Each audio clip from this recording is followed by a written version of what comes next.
کتاب اسلوب سیاست، پارٹ نمبر 2۔ اتحاد بین المسلمین کا مقصد یہ ہے اور اس میں کوئی رکاوٹ نہیں ہے۔ اگر امریکہ اور روس کے جن کے درمیان بہت زیادہ نظریاتی اختلافات ہیں اور نظریاتی لحاظ سے ان کے درمیان زمین و آسمان جتنا فاصلہ ہے، اگر وہ مسلمانوں کی نابودی کے لیے جنیوا میں جمع ہو سکتے ہیں تو کیا ہم سنی ہوں یا شیعہ، اہل حدیث ہوں یا بریلوی یا اہل تصوف ہوں، اسلام کی خاطر اور مسلمانوں کے مفاد کی خاطر ایک جگہ جمع نہیں ہو سکتے؟ ہماری تحریک فرقہ وارانہ تحریک نہیں ہے۔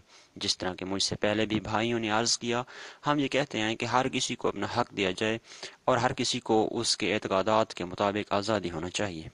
اگر ایک بھائی عزاداری کرنا چاہتا ہے، میں نے کل بھی عرض کیا تھا کہ امام حسین علیہ السلام صرف شیعوں کے نہیں ہیں۔ امام حسین علیہ السلام نے اسلام کی خاطر قربانی دی ہے، کلمہ توحید کی سربلندی کے لیے انہوں نے قربانی دی ہے۔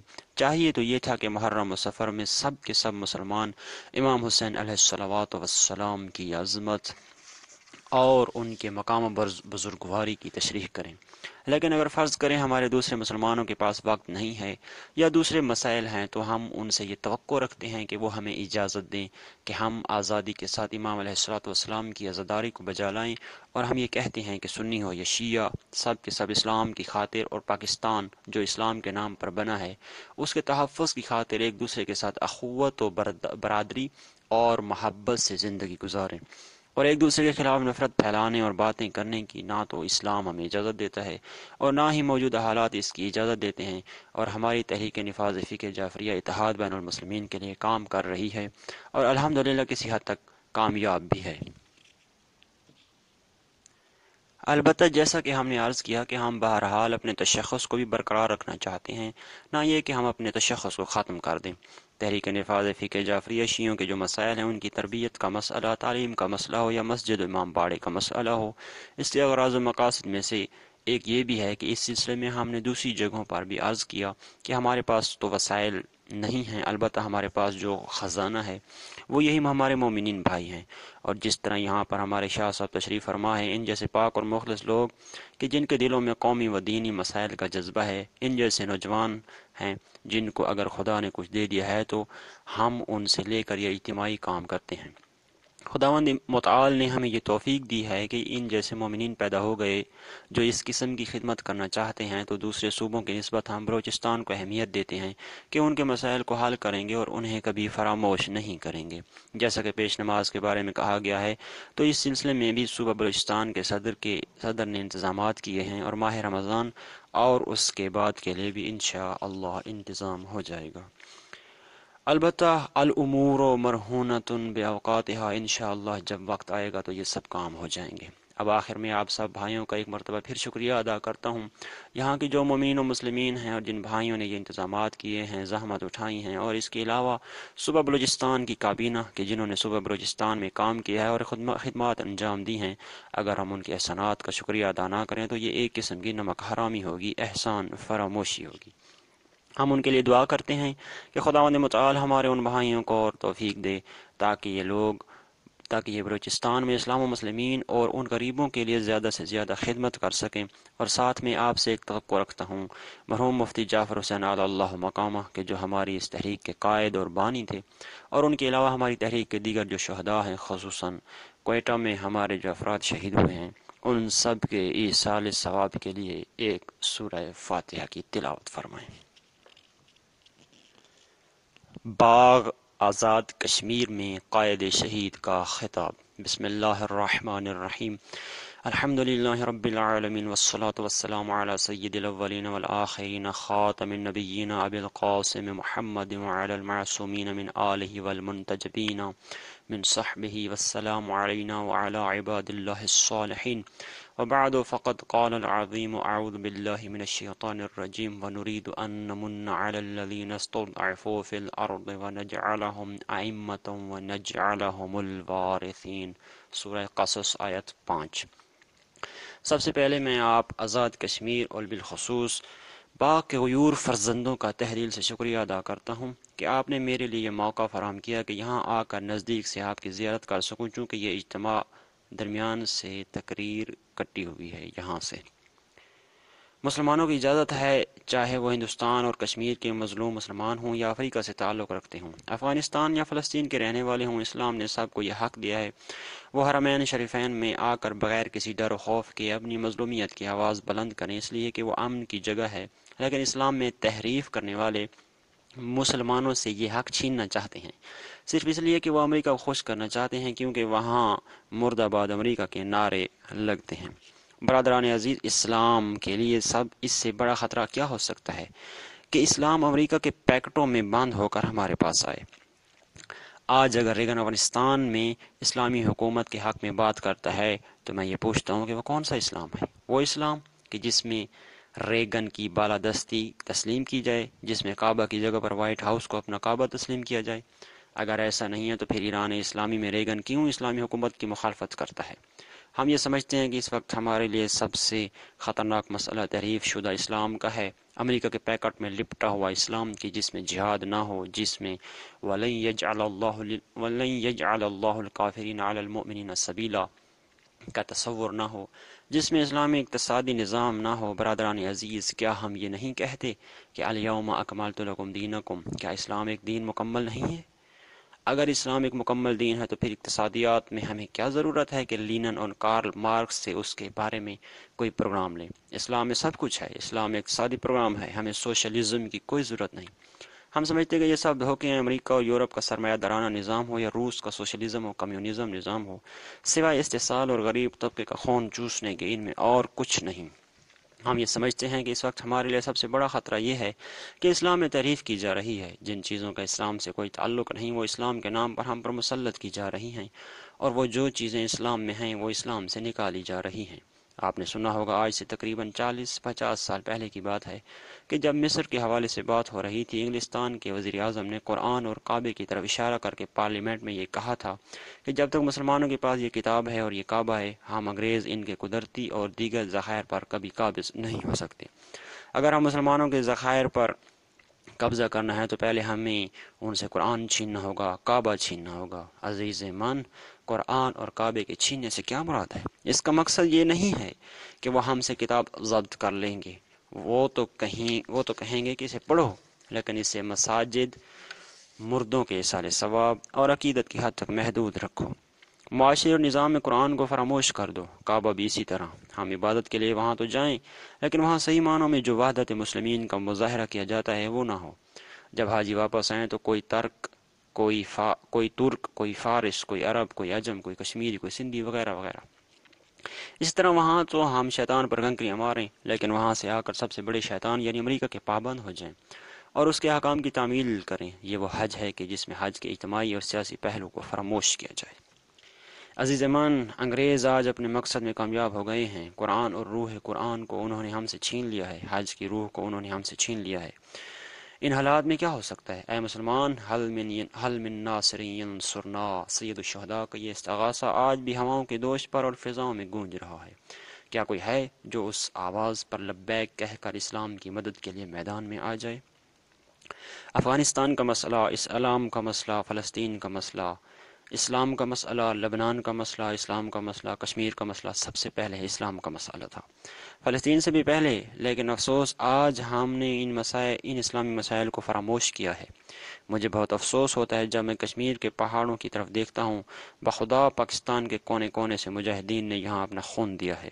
خود ہماری کرم ایجنسی پارا چنار کے کتنے جوانوں کی لاشیں ان پہاڑوں میں دفن ہیں۔ یہ سب کس لیے ہے؟ آج ہمارے حکمران اور ہمارے فوجی افسران شہداء کے خون سے غداری کر رہے ہیں۔ کشمیر کے مسئلے کو انہوں نے طاق نسیاں میں رکھ دیا ہے۔ کیا فلسطین کا مسئلہ حل ہوا؟ نہیں۔ کیا کوئی مسئلہ سفارتی سرگرمیوں سے حل ہوا ہے؟ نہیں۔ اگر ہمیں کشمیر کا مسئلہ حل کرنا ہے تو اسلام نے ہمیں بتایا ہے کہ وہ جہاد فی سبیل اللہ ہے۔ آج ہمیں کشمیر کے ان مظلوم بھائیوں اور بہنوں کی طرف دیکھنا چاہیے کہ آج سے یہ 3 مہینے پہلے جب میں ایران میں گیا تھا، وہاں حج کے موضوع پر ایک بین الاقوامی کانفرنس تھی۔ اس میں مقبوضہ کشمیر کا ایک وفد آیا تھا کہ جس میں سنی شیعہ علماء تھے۔ کانفرنس کے بعد میں نے ان سے ایک نشست کی جس میں انہوں نے مقبوضہ کشمیر کے بہت دردناک حالات مجھے سنائے۔ انہوں نے یہ بتایا کہ اس وقت ہندوستان کی حکومت یہ چاہتی ہے کہ وہاں پر باہر سے ہندوؤں کو لا کر بسائے اور مسلمانوں کی اکثریت کو اقلیت میں تبدیل کر دے، تاکہ کل اگر پاکستان کے لیے ریفرنڈم کا مسئلہ پیش آئے تو اس وقت مسلمانوں کو اقلیت قرار دے کر کشمیر ہندوستان کے ساتھ ملا دیں۔ ہندوستان وہاں یہ سازش کر رہا ہے۔ اسی طرح سیاچن گلیشیئر پر قبضہ کر رہے ہیں، لیکن افسوس کہ ہمارے حکمران صرف اور صرف اپنے تخت و تاج کی فکر میں ہیں، نہ انہیں پاکستان کی فکر ہے اور نہ ہی مظلوم کشمیر اور وہاں کے مسلمانوں کی۔ برادران عزیز، میں یہاں یہ بات واضح کرنا چاہتا ہوں کہ یہ ایک حقیقت ہے کہ مسلمان حکمران یا امریکہ کے ساتھ مربوط ہیں یا روس کے ساتھ۔ یہ ہماری مشکلات کیا حل کریں گے؟ ان کو واشنگٹن یا ماسکو سے جو ہدایات ملتی ہیں یہ ان پر عمل کرتے ہیں۔ آپ نے دیکھ لیا کہ فلسطین کے عوام نے یہ درک کر لیا ہے کہ نہ تو اقوام متحدہ، نہ ہی سلامتی کونسل، نہ عرب لیگ اور نہ کوئی اور ہماری اس مشکل کو حل کر سکتا ہے، اور نہ ہی ان کے لیڈر، چاہے وہ عرفات ہو یا کوئی اور، وہ بھی اس مشکل کو حل نہیں کر سکتے۔ لہذا فلسطین کے عوام نے جب سے یہ درک کر لیا تو عوام اب خود اٹھ گئے ہیں۔ ہم نے دیکھ لیا کہ 4 مہینے ہوئے مسلسل ہر روز وہ اپنی چھتوں پر آ کر اللہ اکبر کے نعرے لگا رہے ہیں۔ کوئی ایسا دن نہیں گزرتا کہ فلسطینی جوانوں کا خون زمین پر نہ گرتا ہو، لیکن ہمارے حکمران صرف بیان دے کر خوش ہو جاتے ہیں کہ ہمیں اس بات پر تشویش ہے، عملی طور پر کیوں کچھ نہیں کرتے؟ اس لیے کہ امریکہ ناراض ہوگا۔ اسی طرح افغانستان میں ہم نے دیکھ لیا کہ اگر اس مسئلے کو سیاستدانوں پر چھوڑ دیا جاتا تو جس طرح آذربائیجان روس کی ایک جمہوری ریاست ہے، یہ بھی اس کی ایک ریاست بن جاتی، لیکن وہاں کے عوام اور مجاہدین نے اسلامی غیرت اور عزت کو مد نظر رکھ کر اسلامی اقدار کو زندہ کیا، اللہ اکبر کا نعرہ لگاتے ہوئے جہاد شروع کر دیا، اور اب نوبت یہاں تک پہنچ گئی ہے کہ روس جو افغانستان کے مسئلے پر پہلے کسی سے بات کرنے کے لیے تیار نہیں تھا، اب وہ کہہ رہا ہے کہ ہمیں افغانستان سے نکلنا ہے۔ یہ کیوں ہوا؟ ان مجاہدین بوڑھوں اور عورتوں کے مسلسل جہاد کا نتیجہ ہے۔ برادران عزیز، اگر ہم کشمیر آزاد کرانا چاہتے ہیں، اور ہمیں یقیناً اس کو آزاد کرانا ہے، اگر ہم نے اس مسئلے کو چھوڑ دیا اور غلطی کرتے ہوئے ذلت اختیار کی تو ہم نے گویا شہداء کے خون کے ساتھ غداری کی اور ان سینکڑوں اور لاکھوں افراد کے خون کو پامال کر دیا۔ اگر ہمیں کشمیر کو آزاد کرانا ہے تو اس کے لیے ہمیں ایک عوامی تحریک چلانی پڑے گی۔ ہمارے حکمرانوں نے کبھی بھی کشمیر کے مسئلے پر دقت کے ساتھ کوشش نہیں کی۔ برادران عزیز، میں آپ کی خدمت میں یہ عرض کروں گا کہ ہم اور آپ سب کی ذمہ داری ہے کہ کشمیر کے مسئلے پر عوامی طور پر تحریک چلائیں۔ اس کے علاوہ اس کا کوئی اور علاج نہیں۔ برادران عزیز، حل من ناصر ینصرنا، اسلام جہاں بھی مظلوم ہے وہاں پر ہم اور آپ کی ذمہ داری ہے کہ اس کی مدد کریں۔ ایران عراق کا مسئلہ بھی مسلمانوں کے لیے ایک حساس مسئلہ ہے۔ ایرانی کہتے ہیں کہ ظالم کو ظالم اور جارح کو جارح کہا جائے تاکہ مستقبل میں اس کی روک تھام ہو سکے، لیکن ہمارے حکمران ظالم و مظلوم دونوں کو ایک آنکھ سے دیکھ رہے ہیں۔ ہم ان سے سوال کرتے ہیں کہ حلبچہ جہاں سنی کرد مسلمان رہتے ہیں، وہاں پر بیسی حکومت نے کیمیاوی ہتھیار استعمال کر کے 5000 افراد کہ جن میں زیادہ تر معصوم بچے اور بوڑھے تھے انہیں شہید کر دیا اور ہزاروں افراد کو زخمی کر دیا۔ ہم سوال کرتے ہیں کہ جنیوا میں جو انسانی حقوق کا کنونشن ہوا تھا اس میں یہ شامل نہیں تھا کہ محاذ جنگ پر کیمیاوی ہتھیار کسی صورت استعمال نہیں کیے جائیں گے، بلکہ صدام نے اسے بڑھ کر بے گناہ شہریوں پر، اور وہ بھی اپنے ملک کے شہریوں پر، کیمیاوی ہتھیار استعمال کیے۔ کیا کسی نے یہاں ان مظالم پر صدائے احتجاج بلند کی؟ اگر ہم اپنے آپ کو پیروئے حسین علیہ السلام سمجھتے ہیں اور کہتے ہیں کہ یا لیتنا کنا معکم فنفوز فوزا عظیما، تو پھر ہمیں ان مسائل سے یوں نہیں گزرنا چاہیے، بلکہ اس سلسلے میں ہماری جو ذمہ داری ہے اسے انجام دینا چاہیے۔ اس وقت ملک میں ثقافت کے نام پر جو کچھ ہو رہا ہے، کبھی کوریا، کبھی چین اور کبھی کسی اور ملک سے ثقافت کے نام پر طائفوں کو بلا کر ایک اسلامی مملکت میں اسلامی شاعر کا مذاق اڑایا جا رہا ہے۔ آج کے اخبار میں بھی تھا کہ ہندوستان سے پتہ نہیں فلاں و فلاں آ رہی ہے اور اسلام آباد میں فلاں جگہ پر ان کی محفل ہوگی۔ وہاں کیا ہوگا سوائے اس کے اور کیا ہوگا کہ مسلمانوں کی غیرت کو ختم کیا جائے گا۔ اے مسلمان، تمہاری غیرت کو کیا ہو گیا؟ یہ عریانیت و فحاشی اور گناہ اور پتہ نہیں کیا کیا۔ اگر آپ اپنے آپ کو پیروئے حسین سمجھتے ہیں تو حسین نے تو اعلان کر دیا تھا کہ الا ترون ان الحق لا يعمل به والباطل لا يتناهى عنه اريد ان آمر بالمعروف وانهى عن المنکر۔ کیا آپ نہیں دیکھ رہے کہ حق پر عمل نہیں ہو رہا اور باطل سے کوئی منع کرنے والا نہیں؟ میں نے ارادہ کیا ہے کہ میں امر بالمعروف اور نہی عن المنکر کا فریضہ انجام دوں۔ کیوں ہم اور آپ امر بالمعروف نہیں کرتے؟ کیوں ہم اور آپ نے نہی عن المنکر کو ترک کر دیا ہے؟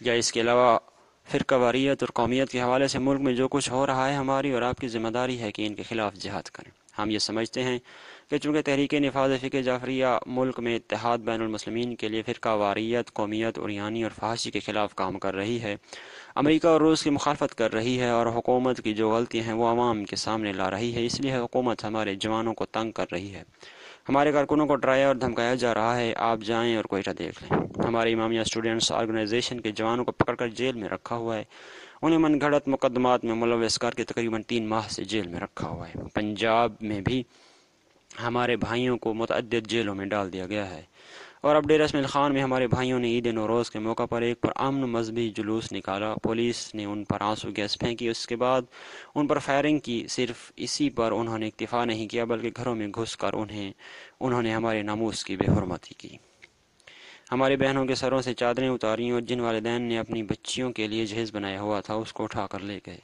ہمارے گھروں میں انہوں نے کیا نہیں کیا، تالوں اور دروازوں کو توڑ کر اندر گھس گئے۔ تو میں کہتا ہوں کہ جب ملک سے باہر راجیو گاندھی اور دوسرے دھمکیاں دیتے ہیں اور ان کو تنگ کرتے ہیں تو کاش ان کے مقابلے میں یہ اتنی سختی دکھاتے، لیکن ان کے مقابلے میں یہ کچھ نہیں کرتے، جبکہ عوام اور بے گناہ شہریوں پر مظالم کر رہے ہیں۔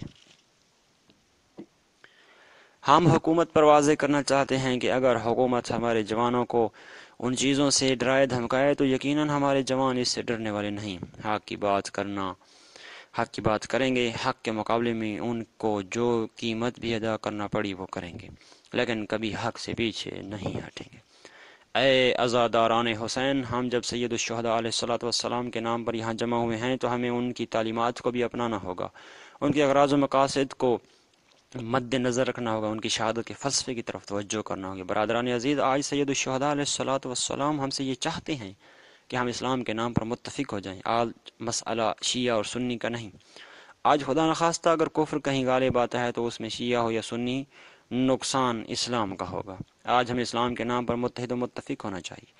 تحریک نفاذ فقہ جعفریہ کے اغراض و مقاصد میں سے ایک اتحاد بین المسلمین ہے۔ ہم یہ سمجھتے ہیں کہ اگر اسی ملک میں ہم نے اسلامی نظام اور اسلامی معاشرہ قائم کرنا ہے تو اس کے لیے اتحاد بین المسلمین کی ضرورت ہے، اس کے لیے آپس میں محبت سے اور ہم آہنگ ہو کر کام کرنے کی ضرورت ہے۔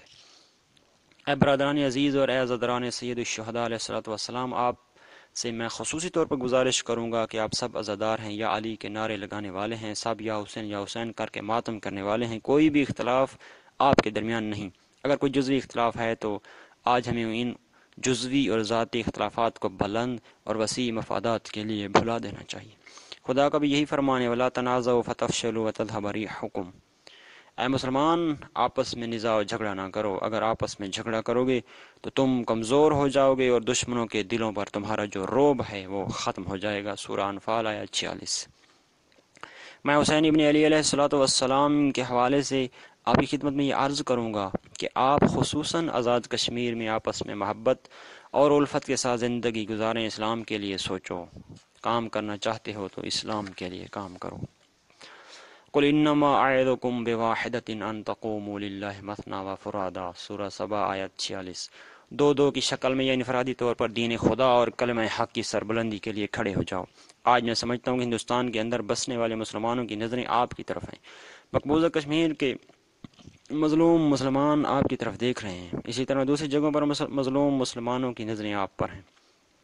لبنان، فلسطین اور افغانستان کے مجاہدین بھی آپ کی طرف دیکھ رہے ہیں۔ آپ کی ذمہ داری ہے کہ آپ اسلام کے لیے اٹھیں اور اپنی ذمہ داریوں کو پورا کریں۔ اس کے بعد خدا نے وعدہ کیا ہے کہ ان تنصروا اللہ ینصرکم ویثبت اقدامکم، اگر تم نے خدا کی راہ میں قدم بڑھائے تو وہ تمہاری نصرت و مدد کرے گا اور تمہیں ثابت قدم رکھے گا۔ میں اس سے زیادہ مزاحم نہیں ہوتا۔ آخر میں آزاد کشمیر اور بالخصوص باغ کے محترم اور غیور فرزندوں کو سلام کرتا ہوں اور آپ کا شکریہ ادا کرتا ہوں، خصوصاً جن بھائیوں نے اس محفل کا انتظام کیا ہے ان سب کا شکریہ ادا کرتا ہوں۔ والسلام علیکم ورحمۃ اللہ وبرکاتہ۔ قرآن و سنت کانفرنس لاہور سے قائد شہید کا تاریخی خطاب۔ بسم اللہ الرحمن الرحیم۔ ان الدین عند اللہ الاسلام۔ سب سے پہلے بانی تحریک نفاذ فقہ جعفریہ قائد مرحوم علامہ مفتی جعفر حسین علی اللہ مقامہ شہدائے فقہ جعفریہ، خصوصاً شہید محمد حسین شاد اور شہدائے کربلا، کوئٹہ، شہدائے ایران اور لبنان و افغانستان، اور وہ شہداء کہ جنہوں نے کشمیر کی سرزمین پر اپنی جانیں قربان کیں، اور وہ شہداء جنہوں نے پاکستان کے بننے میں خون کے نذرانے پیش کیے، ان سب شہدائے اسلام کی ارواح طیبہ کے لیے ایک سورہ فاتحہ۔ درود و سلام و فرزندان قرآن و سنت پر۔ اے فرزندان قرآن، تمہارے اس عظیم اجتماع نے ثابت کر دیا ہے کہ اسی قرآن پر جو اس وقت مسلمانوں کے درمیان موجود ہے، جسے محمد مصطفیٰ صلی اللہ علیہ وآلہ وسلم لائے تھے، اسی قرآن پر آپ ایمان رکھتے ہیں اور اس میں آپ کسی قسم کی تحریف کے قائل نہیں ہیں، اور جو لوگ آپ فرزندان قرآن پر یہ تہمت لگاتے ہیں، آپ نے ان کا منہ توڑ جواب دیا ہے اور یہ ثابت کر دیا ہے کہ ان کی یہ ساری باتیں جھوٹ اور تہمت ہیں۔ اے فرزندان سنت، آج قرآن و سنت کے نام پر کانفرنس کر کے آپ نے اسے ثابت کر دیا ہے کہ آپ سنت رسول صلی اللہ علیہ وآلہ وسلم کے منکر نہیں ہیں، بلکہ قرآن کے ساتھ ساتھ سنت رسول پر ایمان کو بھی آپ ایمان و اسلام کی نشانی سمجھتے ہیں، لیکن سنت رسول کے ساتھ ساتھ آپ سنت معصوم کو بھی، کہ جس طرح کے حدیث ثقلین میں آیا ہے، حجت سمجھتے ہیں۔ آپ نے یہ ثابت کر دیا کہ قرآن و سنت کے شاگردوں کے نام پر جھوٹی باتیں کرنے والوں، تمہاری یہ باتیں آج بھی قیمت ہیں، لوگ اب ان باتوں کے خریدار نہیں ہیں۔ اے فرزندان قرآن و سنت کانفرنس کے نام پر لاہور جیسے تاریخی شہر میں اور مینار پاکستان کے سائے میں آپ نے یہ عظیم اجتماع کر کے ثابت کر دیا ہے کہ اے جمہوریت کے علمبردارو، اگر پاکستان میں جمہوریت کا احیاء چاہتے ہو تو قرآن و سنت کے یہ فرزند جو اس وقت اس عظیم اجتماع میں جمع ہیں، ان کو اعتماد میں لیے بغیر آپ پاکستان میں صحیح معنوں میں جمہوریت قائم نہیں کر سکتے۔ اے فرزندان قرآن و سنت، آپ قرآن و سنت کانفرنس کو لبیک کہہ کر ملک کے دور دراز علاقوں سے اس گرمی کے موسم میں 3 دن سفر کر کے یہاں جمع ہو گئے ہیں۔ آپ پاکستان میں اسلامی نظام کے نافذ کرنے والوں کو یہ بتا رہے ہیں کہ اگر پاکستان میں اسلامی نظام کا نفاذ چاہتے ہو تو قرآن و سنت کے ان فرزندوں کو نظر انداز نہ کرو۔ قسم بخدا، اگر تم نے تنگ نظری کر کے قرآن و سنت کے ان کثیر تعداد میں فرزندوں کو نظر انداز کیا تو تم اپنی مہم میں کبھی بھی کامیاب نہیں ہو سکو گے۔ اے قرآن و سنت کے غیور فرزندوں، قرآن و سنت کے نام پر آپ یہاں جمع ہو گئے ہیں۔ آپ نے اس عظیم اجتماع سے یہ ثابت کر دیا ہے کہ اگر آپ قرآن و سنت کے منکر ہوتے تو اس گرمی میں صبح سے لے کر اس وقت تک یہاں زحمت نہ اٹھاتے۔ قرآن و سنت کے فرزندوں، آپ نے اس عظیم اجتماع سے اقتدار کے نشے میں ڈوبے ہوئے حکمرانوں کو بھی بیدار کرنا ہے۔ آپ اپنے عظیم اجتماع سے اقتدار کے ایوانوں میں بیٹھے ہوئے افراد کو یہ بتانا چاہتے ہیں کہ اے اقتدار اور مادیات کے نشے میں گرفتار حکمرانوں، پاکستان کے مسلمانوں نے پاکستان کو اسلام کے نام پر بنایا ہے، لہٰذا اس سے زیادہ تمہاری اسلام کے ساتھ یہ غداری اور یہ خلاف ورزیاں پاکستان کے مسلمان برداشت نہیں کریں گے۔ اے قرآن و سنت کے فرزندوں، آپ نے اپنے عظیم اجتماع سے بڑے بڑے کام انجام دیے ہیں۔ ہم اس عظیم اجتماع سے پاکستان میں مثبت اثرات دیکھنا چاہتے ہیں۔ آپ پاکستان کے بننے میں مؤثر تھے۔ پاکستان کے قائدین کی نظروں میں اور سابقہ ہندوستان کے مسلمان باشندوں کی نظروں میں 2 چیزیں تھیں، ایک مستقل مملکت اور دوسری چیز اس مملکت کی بنیاد اسلام۔ پہلی چیز تو قائد اعظم محمد علی جناح کے زمانے میں انجام تک پہنچ گئی، لیکن دوسرا مقصد کہ اس ملک میں اسلامی نظام ہو، افسوس کے ساتھ کہنا پڑتا ہے کہ اب تک ہم اس مقصد میں کامیاب نہیں ہو سکے۔ آپ نے اپنی عظیم اجتماع سے یہ بھی بتلانا ہے کہ پاکستان کے معرض وجود میں آنے میں آپ کی قربانیوں کا کردار ہے۔ آپ کی قربانیوں کے بغیر، آپ کے تعاون کے بغیر پاکستان کا معرض وجود میں آنا مشکل تھا، لیکن جب آپ نے قربانیاں دیں، دوسرے مسلمانوں کے ساتھ تعاون کیا تو پاکستان جیسی مملکت خدا داد معرض وجود میں آئی۔ آج دوسرا مقصد پاکستان میں اسلامی نظام کا نفاذ ہے، وہ بھی آپ کو اعتماد میں لیے بغیر نہیں ہو سکتا۔ لہٰذا پاکستان میں اسلامی نظام کے خواہاں افراد کو اس حقیقت کا ادراک کرنا چاہیے کہ اگر وہ پاکستان میں اسلامی نظام کو واقعاً چاہتے ہیں تو پاکستان میں شیعان حیدر کرار کو اعتماد میں لیں۔ آپ ان کو اعتماد میں لیے بغیر اس مقصد میں کامیاب نہیں ہو سکتے۔ برادران عزیز، مجھے تنگی وقت کا احساس ہے۔ مجھے پتہ ہے کہ بہت سے لوگ 3-4 دن سفر کر کے آئے ہیں اور اس کے بعد بھی 3-4 دن سفر کر کے انہوں نے واپس جانا ہے۔ گرمی کی شدت کا بھی مجھے احساس ہے۔ میں نے اس محفل میں ایسے سفید ریش افراد بھی دیکھے ہیں کہ مجھے یقین ہے کہ وہ لاکھوں روپے لے کر بھی اس وقت لاہور آنے کے لیے تیار نہ ہوتے، لیکن آج صرف اور صرف قرآن و سنت کے عشق میں انہوں نے نہ گرمی کی پرواہ کی ہے، نہ مسافرت کی صعوبتوں کی، اور نہ وہ کسی دوسرے معنی کی وجہ سے ڈرے ہیں۔ سب مشکلات اور موانع کے باوجود وہ یہاں پر تشریف لائے ہیں۔ مجھے ان کے احساسات و جذبات کا احساس ہے کہ یقیناً ان کے یہ احساسات و جذبات ہیں کہ ہم ان کے نتیجے میں انشاءاللہ پاکستان میں اسلامی نظام کا پرچم دیکھنا چاہتے ہیں، اور ہم آپ کے حق میں دعا کرتے ہیں کہ خداوند متعال آپ کے ان احساسات و جذبات کو قرآن و سنت کے راستے میں محفوظ رکھے۔ برادران عزیز، شیعان حیدر کرار تحریک کے حوالے سے آپ کو پتہ ہے کہ موجودہ حکومت نے مارشل لاء کے ذریعے جب حکومت پر قبضہ کیا تو انہوں نے عوام کے احساسات و نفسیات کو درک کر لیا تھا کہ پاکستان کے عوام مسلمان ہیں اور یہ اسلامی نظام کے خواہاں ہیں، تو حکومت نے ان کے احساسات و جذبات سے فائدہ اٹھاتے ہوئے اسلام کے عملی نفاذ کا اعلان کر دیا۔ لیکن سمجھنے والے تو اس وقت ہی سمجھ گئے تھے، ہم اسی وقت سمجھتے تھے کہ یہ حکومت اسلام کے ساتھ مخلص نہیں ہے، اس نے اسلام کا نعرہ اپنے ذاتی مفاد کی خاطر لگایا ہے، لہٰذا ان کو بے نقاب کیا جائے، ان کے ساتھ تعاون نہ کیا جائے۔ لیکن ہمیں افسوس سے یہ کہنا پڑتا ہے کہ کچھ مسلمان خوش فہمی میں مبتلا ہو گئے اور ان کے وعدوں پر اعتماد کر بیٹھے، اور وہ یہ سمجھ رہے تھے کہ یہ موجودہ حکومت اسلامی نظام کے نفاذ میں مخلص ہے، تو انہوں نے ان سے تعاون بھی کیا۔ لیکن الحمدللہ آج تقریباً 10 سال گزرنے کے بعد ان افراد کو بھی معلوم ہو گیا ہے کہ یہ حکومت اسلام کے بارے میں مخلص نہیں ہے، اور آج بھی اگر وہ دل سے اسلام کو چاہتے ہیں تو اس حکومت کے ساتھ تعاون کا ترک کر دیں، صحیح راستے سے اسلام کے لیے جد و جہد شروع کر دیں، اور پاکستان میں جتنے بھی افراد اسلام کے خواہاں ہیں ان کو اعتماد ملیں اور مشترکہ جد و جہد شروع کریں، تو انشاءاللہ پاکستان میں اسلامی نظام آ سکتا ہے۔ اس حکومت نے ابتدائی دور میں یہ نعرہ لگایا کہ ہم پاکستان میں فقہ حنفیہ نافذ کریں گے، چونکہ شیعان حیدر کرار کا تعلق فقہ اہل بیت سے تھا، لہذا شیعوں کی طرف سے یہ ایک طبیعی عکس العمل یعنی ری ایکشن تھا، لہذا شیعوں نے یہ آواز بلند کی کہ اگر پاکستان میں اسلامی نظام نافذ ہونا ہے تو ہمارے لیے فقہ اہل بیت کا نفاذ ہو، اور مفتی جعفر حسین اللہ مقامہ نے تحریک نفاذ فقہ جعفریہ کی بنیاد ڈال کر اس مقصد کے لیے جد و جہد شروع کر دی۔ ہم اس قائد کی روح کو سلام کہتے ہیں، ان پر درود بھیجتے ہیں کہ انہوں نے اس نئی عمری میں اس ضعیفی اور بڑھاپے کے عالم میں ان مقاصد کی خاطر شب و روز کوششیں کیں، اور اس کے نتیجے میں اسلام آباد میں 6 جولائی کا معاہدہ ہماری نظروں میں آیا۔ لیکن ہمیں افسوس سے کہنا پڑتا ہے کہ حکومت نے جہاں سیاسی افراد سے پاکستان کے باشندوں سے متعدد وعدے کیے اور پھر ان کی خلاف ورزی کی، شیعان حیدر کرار کے ساتھ بھی 6 جولائی 1980 کا معاہدہ کر کے مفتی صاحب اللہ مقامہ ہی کے دور میں اسی معاہدہ کی خلاف ورزیاں شروع کر دیں۔ اس کے بعد شیعوں کی طرف سے 6 جولائی یوم فقہ جعفریہ کی عنوان سے پورے ملک میں منایا گیا، اور ہر سال یہ دن مناتے ہیں۔ 1985 میں جب ہم نے اعلان کیا کہ کراچی کے علاوہ تمام صوبائی صدر مقامات پر پرامن طور پر اجتماعات ہوں، تو کوئٹہ میں انتظامیہ کی نااہلی کی وجہ سے ایک سانحہ وجود میں آیا جس نے تمام مسلمانوں کے دلوں کو آزردہ خاطر کیا، اور اس کے نتیجے متعدد افراد شہید ہو گئے، اور ہمارے کئی جوان اور بوڑھے تحریک کے کارکن پابند سلاسل ہو گئے اور 10 مہینے تک ان کو جیلوں میں بند رکھا گیا۔ اس کے بعد آزاد کر دیے گئے، لیکن اب بھی کچھ مسائل باقی ہیں۔ اس کے بعد اسی طرح مسئلہ آگے بڑھتا رہا، اور آخرکار حکومت نے اعلان کر دیا کہ ہم اسلامی نظام کے نفاذ میں ناکام ہو چکے ہیں، اب یہاں پر ہم کیا کریں؟ یا تو ہم یہ کہتے کہ چونکہ حکومت نے جب اسلامی نظام کا نعرہ بلند کیا تو پھر اس کے مقابلے میں ہم اپنے مطالبات کے لیے کام کرتے، لیکن حکومت نے اپنے اسلامی نظام سے دستبردار ہونے کا اعلان کیا ہے، تو کیا ہم بھی فقہ جعفریہ کے مطالبات سے دستبردار ہو جائیں؟ نہیں، ایسا کبھی نہیں ہو سکتا۔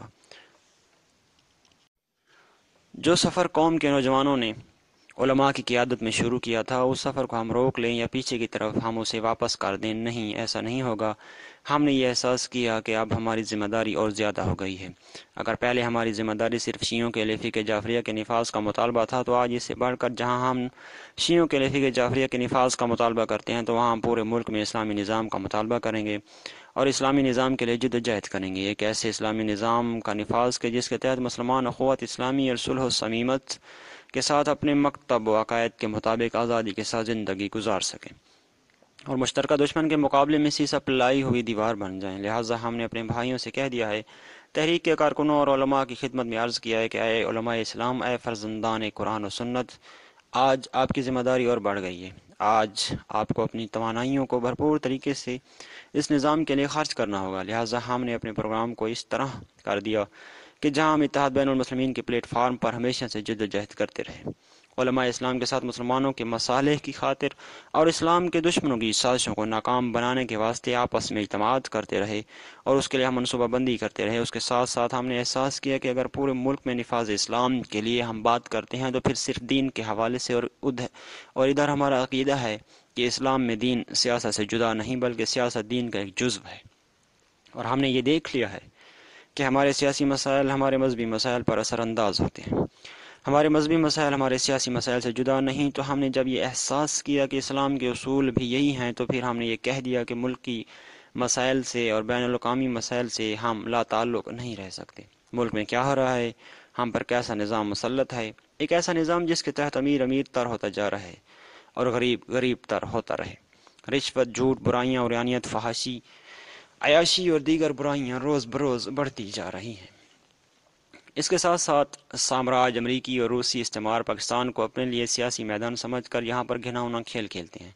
لہذا ہم نے احساس کیا کہ اگر ہم مسلمان ہیں اور اسلام ہمیں یہ تعلیم دیتا ہے کہ جہاں آپ پر نماز اور روزہ واجب ہے، وہاں پر امر بالمعروف اور نہی عن المنکر بھی واجب ہے۔ جہاں آپ پر انفرادی واجبات ہیں، وہاں آپ پر اجتماعی فرائض بھی ہیں، آپ پر واجب ہیں۔ لہٰذا ہم اجتماعی فرائض کو نظر انداز نہیں کر سکتے۔ ہم اس نظام کو کب تک برداشت کرتے رہیں گے جس نظام میں سپر طاقتوں کے مفادات کا خیال رکھا گیا ہو، جس نظام میں مغربی قوانین ہم پر مسلط ہوں، جس نظام میں مغربی تہذیب ہمارے گھروں میں، ہمارے معاشرے میں، ہمارے اسکولوں میں غرض ہر جگہ روز بروز بڑھ رہی ہو۔ تو ہم نے احساس کیا کہ ہم جتنی بھی جدوجہد کر لیں، انفرادی طور پر ہم جتنی بھی کوشش کر لیں، لیکن اگر یہ غلط اور فاسد نظام ہم پر مسلط ہے تو ہم اپنی جدوجہد میں مکمل طور پر کامیاب نہیں ہو سکتے۔ لہٰذا ہم نے احساس کیا اور بیٹھ کر اپنی تحریک کی مرکزی کونسل اور سپریم کونسل کے اجتماع کیے۔ ہم نے یہ طے کیا کہ ہم پاکستان میں ایک اسلامی نظام قائم کریں گے۔ ہم کب تک بیٹھ کر یہ دیکھتے رہیں گے کہ ہمارے فیصلے واشنگٹن میں ہوں، یا جس طرح کے کچھ لوگ سوچتے ہیں کہ واشنگٹن کے بدلے ہمارے فیصلے ماسکو میں ہوں؟ نہیں نہیں، اسلامی غیرت ہمیں یہ اجازت نہیں دیتی۔ ہم یہ چاہتے ہیں کہ پاکستان کے فیصلے پاکستانی افراد کے ذریعے پاکستانی مرد و خواتین اسلام آباد میں کریں، نہ کہ کسی اور جگہ پر۔ برادران اسلامی، قرآن ہمیں یہ کہتے ہیں وَلَن يَجْعَلَ اللَّهُ لِلْكَافِرِينَ عَلَى الْمُؤْمِنِينَ سَبِيلًا، لیکن حقیقت اس کے برعکس ہے۔ اس وقت ہم یہ کہہ سکتے ہیں کہ ہمارے ہر شعبہ حیات پر، چاہے فوجی شعبہ ہو، اقتصادی مسئلہ ہو، سیاسی میدان ہو یا دوسری جگہ ہوں، کیا سب کے سب پر آج امریکہ کنٹرول نہیں ہے؟ آج امریکی آزادی کے ساتھ پاکستان میں آتے جاتے ہیں جیسے پاکستان امریکہ کی ایک ریاست ہو، اور یہاں تک کہ ان کے سفیر یہاں پر ایسے بیانات دیتا ہے اور ان کی کانگریس سے آئے ہوئے نمائندے یہاں سے جا کر ایسے بیانات دیتے ہیں کہ ان سے ہمارا استقلال مجروح ہوتا ہے اور ہمارے وقار کو ٹھیس پہنچتی ہے۔ اس سے بدتر یہ کہ ہمارے ملک کا ایک ذمہ دار فرد بھی جرأت کے ساتھ یہ کہہ دیتا ہے کہ امریکہ کو پاکستان کے ہوائی اڈوں کو استعمال کرنے کی اجازت دی جا سکتی ہے۔ ہم امریکہ سے کہتے ہیں کہ اگر امریکہ نے پاکستان کا کوئی اڈا اسلامی جمہوریہ ایران کے خلاف استعمال کیا تو پاکستان کے مسلمان امریکہ کو یہاں پر آرام سے نہیں بیٹھنے دیں گے۔ برادران اسلامی، ہم حکمرانوں کو متنبہ کرتے ہیں کہ اگر پاکستانی حکمرانوں نے یہ غلط یہ قدم اٹھایا تو پھر ان کو جاننا چاہیے کہ پاکستان کے مسلمان عوام ان سے اقتدار چھین کر ان کو ذلیل و خوار کر دیں گے۔ ہم سامراج، دشمنان اسلام، امریکہ ہو یا روس، ہم ان کو آپس میں مربوط سمجھتے ہیں۔ بس اے مسلمان، بیدار ہو جاؤ، خدا کے لیے قومیت کا بت توڑ دو۔ پختون کیا ہے، پنجابی، بلوچی، سندھی کیا ہے، ہمیں اسلام اور مسلمان ہونے پر فخر کرنا چاہیے۔ ہم پہلے مسلمان ہیں، اس کے بعد کچھ اور۔ یہ سب اسلام دشمنوں کی سازشیں ہیں جو مسلمانوں کو کمزور کرنے کے لیے قومیت کا حربہ استعمال کر رہے ہیں۔ اسلام میں لا فخر للعربی علی العجمی ولا للعجمی علی العربی، سیاہ و سفید، عرب و عجم میں کوئی فرق نہیں ہے سوائے تقوی کے۔ پس اے مسلمانوں، قومیت کا بت توڑ دو۔ قومیت کے نام پر امریکہ اور روس کی خدمت مت کرو۔ اسی فرقہ واریت کے نام پر جو کچھ اس ملک میں کیا جا رہا ہے، میں کہتا ہوں کہ جہاں قومیت کا مسئلہ کھڑا ہو وہاں روس کا ہاتھ ہوگا، جہاں فرقہ واریت ہو وہاں امریکہ کا ہاتھ ہوگا، لیکن صرف باریک بین نگاہیں ہی اسے دیکھ سکتی ہیں، ہر آنکھ اس کو نہیں دیکھ سکتی۔ برادران اسلامی، میں یہ کہتا ہوں کہ تنگ نظری میں اہل سنت میں ہو یا شیعوں میں، قدیم سے ہم یہ تاریخ میں پڑھ رہے ہیں کہ اس تنگ نظری سے، ایک دوسرے کی تکفیر سے اسلام اور مسلمانوں کو جو نقصان پہنچا ہے وہ کبھی بیرونی طاقتوں سے نہیں پہنچا۔ یہ ایک دوسرے پر کفر کا فتویٰ لگانا ہمارے ملک میں ایک بہت بڑا مرض ہے اور ایک بہت بڑا خطرہ ہے۔ آج پاکستان میں کوئی بھی شخص کفر کے فتویٰ سے اپنے آپ کو محفوظ نہیں سمجھتا۔ یہ کیا ہے؟ جہاں پر ہمارے اوپر بیرونی طاقت سے بم پھینکے جا رہے ہیں اور ہمارے اندر کچھ تنگ نظر افراد ہیں، وہ بھی یہ کفر کے بم مسلمانوں کے سروں پر پھینک رہے ہیں۔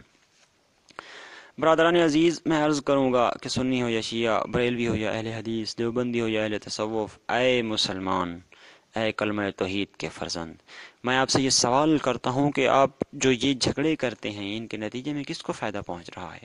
سنی کو؟ نہ شیعہ کو؟ نہ دیوبندی کو؟ نہ بریلوی کو؟ نہ پس کس کو فائدہ پہنچ رہا ہے؟ کفر کو۔ اس لیے کہ جب ہمارے کلمات، ہماری زبانیں اور ہماری توانائیاں جن کو اسلام کی مصلحت میں کفر کے خلاف استعمال ہونا چاہیے تھے، جب ہم ان کو ایک دوسرے کے خلاف استعمال کر رہے ہیں تو اس کے نتیجے میں ہم کمزور ہو کر سامراج اور استعمار کی خدمت کر رہے ہیں۔ اگر آپ صحیح معنوں میں شیعہ ہیں، اگر آپ صحیح معنوں میں سنی ہیں، تو اختلاف کی باتیں چھوڑ دیں۔ اس سے نہ صرف آپ دشمن اسلام کی خدمت کرتے ہیں بلکہ ایک دوسرے کے جذبات کو مجروح کرتے ہیں۔ ذرا ان غیر مسلموں سے سیکھ ہے مسلمان، کتنا افسوس کا مقام ہے۔ غیر مسلم کو مسلمان سے سیکھنا چاہیے تھا، لیکن آج مسلم کو غیر مسلم سے سیکھنا چاہیے کہ وہ ایک دوسرے کے احساس و جذبات کو مجروح نہیں کرتے۔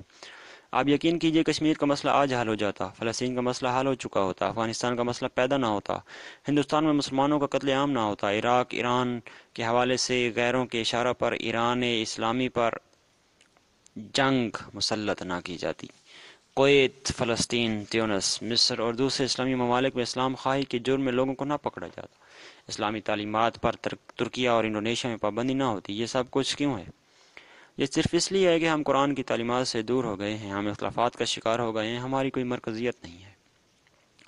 برادران عزیز، ہم سلام کرتے ہیں افغانستان کے ان جوانوں کو جو اس وقت روسی طاغوت سے لڑ رہے ہیں۔ ہم سلام کرتے ہیں ان فلسطینیوں اور لبنانیوں کو جو امریکیوں سے لڑ رہے ہیں۔ ہم سلام کرتے ہیں ان مصری اور افریقیوں کو جو کلمہ حق کی سربلندی کے لیے اس وقت جیلوں میں ہیں۔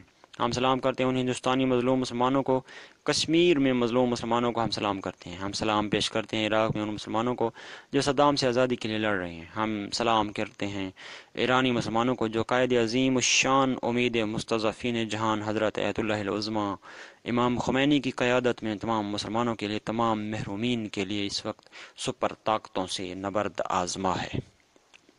برادران اسلامی، چونکہ آپ تھک چکے ہیں، زیادہ زحمت نہیں دوں گا، لیکن میں چاہتا ہوں کہ چونکہ ہماری جماعت ایک وسیع معنی میں دینی جماعت ہے، ہمارے نزدیک اصل دین ہے، دین کل ہے، سیاست اس کا ایک جز ہے۔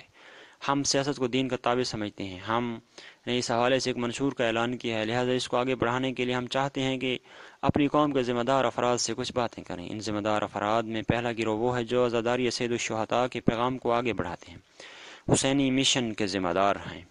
یعنی کون؟ یعنی ذاکرین، یعنی خطبہ، یعنی اہل منبر حضرات۔ اے حسینی مشن کو آگے بڑھانے والوں، تمہیں یہ معلوم ہونا چاہیے کہ حسین کی یہ عظیم قربانی اس لیے تھی کہ ان کے کلام میں یہ جملہ پایا جاتا ہے کہ میں نے اس لیے قیام کیا کہ طلب الاصلاح فی امت جدی، کہ حسین ابن علی اپنی جد کی امت کی اصلاح کے لیے میدان میں آئے ہیں۔ پس ممبر حسین پر بیٹھنے والوں کو ایسی بات جو امت رسول اللہ صلی اللہ علیہ وآلہ وسلم کی اصلاح کے خلاف ہو یا اس کے منافی ہو، اس ممبر سے آپ نہ کہیں۔ اے ذاکرین عظام، آپ کے قوم پر بڑے احسانات ہیں، آپ کے احسانات سے کوئی انکار نہیں کر سکتا۔ اے واعظین، آپ کی مساعی جمیلہ کو خدا قبول کرے، لیکن ہمارے بعض رفقا کے بقول شہید انسانیت کے ممبر پر بیٹھنے والے کو چاہیے کہ انسانوں کے خلاف دل آزار باتیں نہ کرے۔ دوسری بات میری علماء سے ہے، وہ علماء جو مدارس میں بیٹھے ہیں، وہ علماء جو معاشرے کے رہنما کی حیثیت رکھتے ہیں، اے راستہ دکھانے والے اور راستہ دکھانے والے ہیں۔ اے علماء کرام، علی علیہ السلام نے نہج البلاغہ میں آپ کو پیغام دیا ہے، لولا حضور الحاضر وقیام الحجت بوجود الناصر وما اخذ اللہ من العلماء اللہ یقاروا علی قضۃ الظالمین ولا صغب مظلوم۔ امیر المومنین فرماتے ہیں علماء سے خدا نے یہ عہد لیا ہے کہ وہ ظالمین کی پرخوری اور ظلم پر اور مستضعفین کی کرسنگی، بے بسی اور مظلومیت پر خاموش نہیں بیٹھیں گے۔ اے علماء اسلام، آج وقت آیا ہے کہ آپ مظلومین کی حمایت میں کلمہ حق کی سربلندی کے لیے میدان میں آئیں اور جوانوں کی صحیح رہنمائی کریں۔ ایک ایسی تحریک اور تنظیم جو اسلامی ہو، اس میں قیادت اور رہبری علماء کے ہاتھ میں ہونی چاہیے۔ میری تیسری بات جوانوں سے ہے۔ اے جوان، تو قوم کا سرمایہ ہے۔ اے جوان، قوم کی امیدیں آپ سے وابستہ ہیں۔ آئندہ اس مملکت کے زمام امور میں آپ کے ہاتھ میں آنے والی ہے، لہٰذا آپ کو چاہیے کہ اس وقت ہر لحاظ سے اپنے آپ کو آمادہ کر لیں، علمی لحاظ سے، تقوی کے لحاظ سے اور دوسری صلاحیتوں کے لحاظ سے۔ یہ آپ کے لیے موقع ہے کہ آپ ہر لحاظ سے اپنے آپ کو آمادہ کر لیں۔ ایک اور گزارش میری بہنوں سے ہے۔ اے مسلمان خواتین، صدر اسلام کی خواتین نے پیغمبر اکرم صلی اللہ علیہ وآلہ وسلم کے زمانے میں، صحابہ کے زمانے میں، اہل بیت اطہار علیہ السلام کے زمانے میں اسلام کے لیے عظیم کردار ادا کیا ہے۔ اگر آج آپ اپنے وظیفہ کو سمجھ کر حضرت خدیجہ، حضرت زہرا، حضرت زینب سلام اللہ علیہم اجمعین کی سیرت پر چل کر ان کے خطبوں کو مد نظر رکھ کر اور قرآن و سنت اور اہل بیت کی تعلیمات کی روشنی میں اپنے دامن میں پلنے والے بچوں اور بچیوں کی صحیح طور پر تربیت کر لیں تو آئندہ اسلامی معاشرے کا رنگ کچھ اور ہوگا۔ لہذا چونکہ آپ کا دامن بچیوں اور بچوں کے لیے اولین درسگاہ ہے، لہذا ہم آپ سے یہ خواہش کرتے ہیں کہ آپ اپنی ذمہ داریوں کا احساس کریں اور ان پر عمل کرنے کی کوشش کریں۔ ایک خواہش ہماری اس وقت صحافی حضرات سے ہے کہ صحافی حضرات قوم کی فکر کو بنا سکتے ہیں۔ آپ اخبارات میں ذرائع ابلاغ میں جو لائن دینا چاہیں اسی لائن خط پر قوم چل پڑے گی۔ اے پاکستانی صحافی، آپ مسلمان ہیں، یہ قوم بھی مسلمان ہے۔ خدا کے لیے آپ کوشش کریں کہ آپ کی صحافت میں، آپ کی تحریر میں، آپ کے قلم میں اسلام و قرآن کی تعلیمات ہوں۔ کوئی ایسا نقطہ، کوئی ایسی بات جس کے نتیجے میں ہمارے جوان اسلام سے کسی اور طرف چلے جائیں، اس سے آپ سختی کے ساتھ پرہیز کریں۔ اسی طرح ایک اور خواہش ہماری تاجر حضرات سے ہے۔ خداوند متعال نے ہر کسی کے لیے اپنا اپنا فریضہ قرار دیا ہے۔ تجار اور صاحب ثروت کے لیے بھی خدا نے ایک وظیفہ مقرر کیا ہے۔ یہ مال مقصد نہیں ہے، یہ ثروت مقصد نہیں، یہ خدا نے آپ کو اس لیے دی ہے کہ آپ دین اور کلمہ حق کی سربلندی اور باطل کے خلاف اس کو استعمال کریں۔ اس کے ساتھ میں اپنے دوسرے بھائیوں خصوصاً زمیندار حضرات سے گزارش کروں گا کہ خدا نے آپ کو زمین دی ہے۔ 6 جولائی کے معاہدے کے نتیجے میں حکومت آپ سے زکوٰۃ نہیں لیتی، لیکن اس کا یہ مطلب نہیں کہ زکوٰۃ آپ پر واجب ہی نہیں، زکوٰۃ فقہ جعفریہ میں واجب ہے۔ اگر کسی نے اس سے انکار کیا تو وہ دین اسلام سے خارج ہے۔ اگر ہم یہ کہتے ہیں کہ زکوٰۃ حکومت کو نہ دو تو اس کا مطلب یہ نہیں کہ آپ زکوٰۃ بالکل نہ دیں۔ اس لیے آپ فقراء، غریبوں اور دینی مدارس کا خیال رکھیں اور آپ پر جو فرض عائد ہوتا ہے اس کو ضرور انجام دیں۔ اس طرح میں قوم کے ہر فرد کے لیے ایک بات کروں گا، وہی بات جو علی ابن ابی طالب علیہ السلام، امام اول مشکل کشا حیدر کرار نے نہج البلاغہ میں فرمایا عباد اللہ اوصیکم بتقوی اللہ، اے خدا کے بندو تقوی اختیار کرو۔ امام صادق علیہ السلام فرماتے ہیں کونوا دعاۃ الناس بغیر السنتکم، اے میرے پیروکارو لوگوں کو ہماری طرف بلاؤ لیکن کردار کے ساتھ، عملی پیروکار بنو، عملی مسلمان بنو۔ کردار سے ثابت ہو جائے کہ آپ کس کے پیروکار ہیں۔ میں اس سے زیادہ مزاحم نہیں ہوتا کیونکہ وقت کافی گزر گیا ہے، اور ایک مرتبہ میں سارے علماء کرام، ذاکرین عظام، وکلاء حضرات اور دوسرے ہر مکتب اور ہر تنظیم، چاہے وہ عمومی ہو، ملکی ہو، علاقائی ہو، صوبائی ہو، اور جن حضرات نے جس طریقے سے بھی اس قرآن و سنت کانفرنس کو کامیاب بنانے کی کوشش کی ہے، مال کے لحاظ سے، زبان کے لحاظ سے، تحریر کے وسیلے سے، اخلاق کے لحاظ سے، میں ان سب کا شکریہ ادا کرتا ہوں۔ اور ایک مرتبہ پھر میں آپ سب کا شکریہ ادا کرتا ہوں کہ آپ نے ہم پر احسان کیا اور اس کنونشن کو کامیاب کرنے کے لیے آپ نے صعوبتیں برداشت کیں، اور انتظامیہ کو بھی خراج عقیدت پیش کرتا ہوں۔ السلام علیکم ورحمۃ اللہ وبرکاتہ۔ 6 جولائی 1987، مینار پاکستان، لاہور۔ قرآن و سنت کانفرنس ملتان سے شہید حسینی کا خطاب۔ بسم اللہ الرحمن الرحیم۔ بعد الخطبہ، جب ہم تاریخ اسلام پر نظر ڈالتے ہیں اور یہ دیکھتے ہیں کہ اسلام عزیز کم عرصے میں سارے محرومین اور مستضعفین کی توجہ کا مرکز بنتا ہے اور لوگوں کو اپنی طرف جذب کرتا ہے، تو لوگ جوگ در جوگ اسلام لاتے ہیں۔ ہمیں اس بات پر سوچنا چاہیے کہ اگر اسلام صرف چند عبادات کا نام ہوتا تو اس قدر جاذبیت نہ رکھتا، لیکن چونکہ اسلام نے عبادات اور تربیت کے علاوہ اجتماعی مسائل کی طرف بھی توجہ کی گئی ہے، محرومی کے مسائل کی طرف بھی اشارہ کیا گیا ہے، ایک صالح اور عدل و انصاف پر مبنی نظام بھی اسلام نے دے دیا ہے۔ اسی وجہ سے محروم، مستضعف اور غریب لوگ جو مستکبرین، ظالمین اور طاغوتوں کے ظلم کے پنجوں میں پس رہے تھے، جب انہوں نے دیکھ لیا کہ اسلام ایک ایسا عدل و انصاف پر مبنی نظام ہے جہاں ہمارے حقوق کی ضمانت دی جاتی ہے، وہاں ہمیں انسان تصور کیا جاتا ہے، وہاں ہمیں آزادی حاصل ہے، تو ہر طرف سے لوگ اسلام کی طرف آنے لگے۔ برادران عزیز، ہم نے اس وقت سرمایہ دارانہ نظام کو اپنایا جو کئی سال پہلے کا نظام ہے، جو کس طرح غریبوں اور مزدوروں کا خون اس میں چوسا جاتا ہے۔ ہم نے سوشلزم اور کمیونزم کے جھوٹ اور فریب پر مبنی نعرے بھی دیکھ سن لیے کہ کس طرح سائبیریا میں غریبوں اور مزدوروں کا قتل عام کیا گیا، کس طرح افغانستان کے اندر اسی سوشلزم کے نعرے والوں نے غریبوں اور محروموں کا قتل عام کیا، اور خود پاکستان کے اندر ہم نے سوشلزم کو اپنایا۔ اب وقت آ گیا ہے کہ ہم حقیقی اور اصلی اسلام کو اپنا لیں، نہ کہ حکمرانوں کا اسلام۔ اب تک جس اسلام کا تجربہ ہم نے کیا ہے وہ شاہی نظام والا اسلام اور حکمرانوں کا اسلام ہے۔ آسمانی اسلام، انبیاء محمد صلی اللہ علیہ وسلم، قرآن و اہل بیت علیہ السلام کے اسلام کا ہم نے تجربہ نہیں کیا۔ آج مسلمانوں کو دوسرے نظاموں کی جگہ اسلام کے پرچم کے نیچے جمع ہونا چاہیے۔ قسم بخدا جو آزادی اور حقوق بشر اسلام نے انسانوں کو دیے ہیں وہ نہ تو مغربی نظام میں ہیں اور نہ ہی مشرقی نظاموں میں۔ کیونکہ کل 13 رجب المرجب کو مولود سعید کعبہ مولائے کائنات مشکل کشا امیر المومنین علیہ الصلوۃ والسلام الملک العلام کا یوم ولادت تھا۔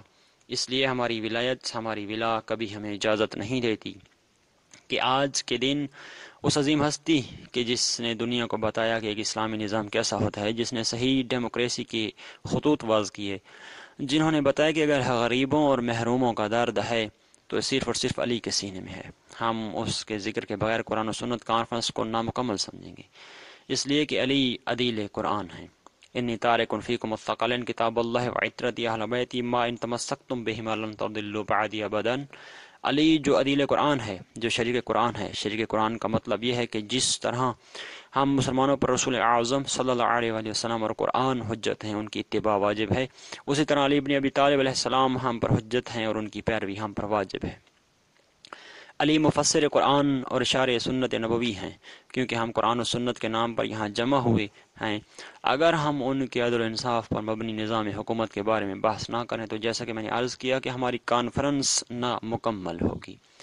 اے برادران عزیز، اے معاشرے میں محروم و مستضعف و غریب طبقے، اے مزدور و محنت کش افراد، اگر آپ چاہتے ہیں کہ آپ کے کام کا احترام ہو، اگر آپ چاہتے ہیں کہ آپ کو احترام، عزت اور وقار کی نگاہ سے دیکھا جائے تو آپ کو صرف اسلام کی پناہ میں آنا چاہیے۔ کارل مارکس نے کبھی بھی آپ کو عزت کی نگاہ سے نہیں دیکھا۔ سوشلزم کا نظام آپ سے کام لینے کے علاوہ کوئی اور مقام آپ کو نہیں دیتا۔ سوشلزم میں مزدور کو مشینری کے ایک پرزے کی طرح سمجھا جاتا ہے۔ پرزے کو جب انسان دیکھتا ہے کہ وہ خراب ہو گیا ہے تو اسے پھینک دیتا ہے، صرف اس وقت تک ہے کہ جب تک اس سے کام لیا جا سکتا ہو۔ مزدور کو سوشلزم کے نظام میں صرف یہ حیثیت حاصل ہے کہ اسے کام لیا جائے، اسے پڑھ کر اس کی کوئی قدر و قیمت نہیں۔ جب دیکھتے ہیں کہ اب یہ ہمارے کام کا نہیں تو قربان گاہ میں لے جا کر ان کو قتل عام بھی کرتے ہیں۔ لیکن یہ اسلام ہے، یہ حکومت عدل علوی ہے کہ جس میں مزدور کی عزت و وقار کی نگاہ سے دیکھا جائے، اور یہ نظام مزدور کے حق کی بات کرتا ہے۔ مولا مشکل کشا فرماتے ہیں ما رأیت نعمتا موفورتا الا والیا جانبہا حق مضی۔ کسی جگہ پر بھی مال و دولت جمع نہیں ہو سکتی مگر یہ کہ اس کے ساتھ اس مال و دولت کے جمع ہونے کے نتیجے میں غریبوں کا حق ضائع کیا جاتا ہے۔ اے مزدور، یہ کارل مارکس نہیں ہے کہ جس نے 100 سال یا 200 سال پہلے تمہارے حق میں بات کی ہو، یہ مولا مشکل کشا ہیں، یہ علی ابن ابی طالب حیدر کرار ہیں کہ جنہوں نے آج سے 1400 سال پہلے تمہارے حق کے بارے میں بات کی ہے اور یہ بھی بتایا ہے کہ ان غریبوں اور محروموں کا حق کھانے والا کون ہے۔ جب مالک اشتر کو مولا نے خط لکھا، آپ اس پیغام کو ضرور پڑھیں، بخدا اس وقت آپ کو پتہ چلے گا کہ اس وقت آپ افتخار اور فخر کریں گے کہ آپ کا تعلق اس مکتب سے۔ مالک اشتر خط میں لکھتے ہیں کہ اے مالک، تمہیں اپنی رعیت اور غریبوں کے ساتھ رحم، عطوفت و محبت کے ساتھ پیش آنا ہے۔ وَلَا تَكُونَنَّ عَلَيْهِمْ صَبْعًا ضَارِيًا تَغْتَنِمُ أَكْلَهُمْ۔ اگر تم ان غریبوں کے حکمران ہو تو تم ان کے لیے ایک درندہ حیوان مت بنو کہ جس کی فکر یہ ہو کہ کسی طرح ان غریبوں کو کھائے اور کس طرح ان کی جیب سے پیسے نکال لے، کس طرح ان کے بدن سے خون نکالے۔ فَإِنَّهُمْ صِنْفَانِ، تمہاری رعیت میں لوگ دو قسم کے ہیں، اما اخ لک فی الدین، یا تو وہ تمہارا دینی بھائی ہے، و اما نذیر لک فی الخلق، یا تیری طرح وہ بھی مخلوق خدا ہے۔ اگر تیری رعیت میں ہندو، عیسائی یا یہودی ہے تو اگرچہ وہ تیرا ہم عقیدہ نہیں ہے لیکن تیری طرح وہ بھی مخلوق خدا ہے، لہذا تمہیں ان کے بھی حق کا خیال رکھنا پڑے گا۔ اے میرے عزیزو، اے غریب طبقے کے ساتھ تعلق رکھنے والوں، اگر آپ چاہتے ہیں کہ آپ کو یہ بتائیں کہ آپ کا مقام اسلام میں کیا ہے تو سن لو۔ القاسب لعیالہ کالمجاہد فی سبیل اللہ، وہ مزدور، وہ زحمت کش جو کھیت میں یا دکان میں یا کارخانے میں یا کسی اور جگہ پر کام کرتے ہیں اس نیت سے کہ اپنے اہل و عیال کے لیے ایک لقمہ نان پیدا کر لے، تو اسلام کی نظر میں اس کا مقام مجاہد فی سبیل اللہ کا ہے، جیسے وہ خدا کے راستے میں جہاد کر رہا ہو۔ اے محنت کش، آپ ثابت نہیں کر سکتے کہ کبھی Karl Marx, Lenin Stalin, Gorbachev یا کسی اور سوشلزم کے دعوے دار لیڈر نے غریب اور گمنام مزدور کا ہاتھ چوم لیا ہو۔ یہ شرف صرف اور صرف اسلام کو حاصل ہے کہ جب بانی اسلام رسول اللہ اعظم صلی اللہ علیہ وآلہ وسلم ایک غزوہ سے واپس آ رہے تھے، مدینہ میں جو باقی ماندہ مسلمان تھے وہ آپ کے استقبال کے لیے نکلتے ہیں، رسول اکرم صاحب کے ساتھ مسافہ کرتے ہیں، ایک مزدور کے ساتھ مسافہ کرتے ہیں تو آپ احساس کرتے ہیں کہ اس مزدور کے ہاتھ پر چھالے پڑے ہیں۔ رسول اکرم صلی اللہ علیہ وآلہ وسلم نے محبت بھرے لہجے میں اسے سوال کیا کہ کیا تمہارے ہاتھوں کو کیا ہوا ہے؟ وہ صحابی عرض کرنے لگا، میں نے کام کیا ہے اور اس کام کی وجہ سے میرے ہاتھ پر چھالے پڑ گئے ہیں۔ اللہ اکبر۔ رسول اعظم صلی اللہ علیہ وسلم اس مزدور کے ہاتھ کو اٹھا کر چومتے ہیں اور فرماتے ہیں ھذہ ید لا تمسہ النار، یہ وہ ہاتھ ہے جسے جہنم کی آگ نہیں چھو سکتی۔ برادر عزیز، اے محنت کش، اگر تمہیں عزت چاہیے اور دنیا و آخرت کی سعادت چاہیے تو آؤ اسلام و قرآن کے پرچم کے نیچے کام کرو۔ اگر 1000 صفر اسی طرح لکھتے رہے تو اس کی کوئی حیثیت نہیں جب تک کہ آپ اس کے ساتھ کوئی ہنسا نہیں لکھیں گے، تو اس وقت تک اس کی کوئی قدر قیمت نہیں۔ آپ کسی بھی ازم کے تحت کام کریں، سرمایہ دارانہ نظام کو قبول کریں، سوشلزم کے تحت کام کریں، تو آپ کی یہ تمام زحمتیں رائے گاہ ہو جائیں گی، مگر یہ کہ اس کے پیچھے فی سبیل اللہ ہو۔ جب آپ کی یہ زحمتیں اسلامی پرچم کے نیچے آئیں گی تو پھر آپ کو عزت و مقام حاصل ہوگا اور آپ کے کام کی قدر و قیمت ہوگی۔ نہ صرف اس کا نتیجہ اس دنیا میں دیکھیں گے بلکہ قیامت میں بھی آپ اس کا بہترین نتیجہ دیکھیں گے۔ برادران عزیز، اسلام ہے کہ جس نے مسلمانوں کو ظلم کے خلاف بیدار کیا ہے۔ یہ اسلام ہی ہے کہ جس نے سوشلزم کے غلط اور جھوٹے دعووں کو آشکار کیا ہے۔ آج اسلام نے کریملن اور وائٹ ہاؤس کے محلات کو لرزہ برندم کر دیا ہے۔ یہ افغانستان میں جو کچھ ہوا ہے وہ مجاہدین کے مسلسل جہاد کا نتیجہ ہے۔ اللہ اکبر کے نعروں کے سائے میں ہے۔ وہ روس کے کل تک اگر کوئی اس کے ساتھ افغانستان کے مسئلے پر بات کرتا تھا تو وہ ناراحت ہوتا تھا۔ آج وہی روس مجبور ہو گیا کہ افغانستان سے چلا جائے۔ یہ اسلام کی برکت ہے۔ اگر ایران کے مسلمانوں نے روس اور امریکہ دونوں کو چیلنج کیا ہے تو ایمان کی قوت کے ذریعے۔ اگر امریکہ کو خلیج فارس میں ذلت کے ساتھ شکست ملی اور ذلت کے ساتھ اپنے اور نیٹو کے بیڑے وہ خلیج سے نکال رہا ہے تو یہ سب اسلامی قوت کے نتیجے میں ہے۔ اگر لبنانیوں نے اپنی سرزمین کو آزاد کروا لیا ہے تو اللہ اکبر کے نتیجے میں۔ آج اگر فلسطین کے اندر انقلاب اٹھا ہے تو وہ اسلام کے نام پر ہے، اور وہاں کے مرد و زن اور ان کے بچے اسرائیلیوں کا مقابلہ کر رہے ہیں تو یہ اسلام کے نام پر ہے۔ برادران عزیز، یہ صرف اور صرف اسلام ہے۔ میں وہی بات کر رہا ہوں، میں وہی بات عرض کروں گا جو حضرت امام خمینی نے کہی۔ اگر مسلمان مشکلات پر استقامت کریں تو پھر ان کے مقابلے نہ روس کچھ ہے اور نہ امریکہ کچھ ہے، کیونکہ ان کی مثال کتوں کی مانند ہے۔ جب کتا انسان پر حملہ کرتا ہے تو انسان اس سے بھاگتا ہے تو کتا بھی اس کے پیچھے بھاگتا ہے، اس کو کاٹ لیتا ہے۔ اگر انسان اس کے سامنے ڈٹ جاتا ہے اور پتھر اٹھانے کے لیے جھکتا ہے تو وہ کتا یا تو وہیں کھڑا ہو جاتا ہے یا پیچھے بھاگ جاتا ہے۔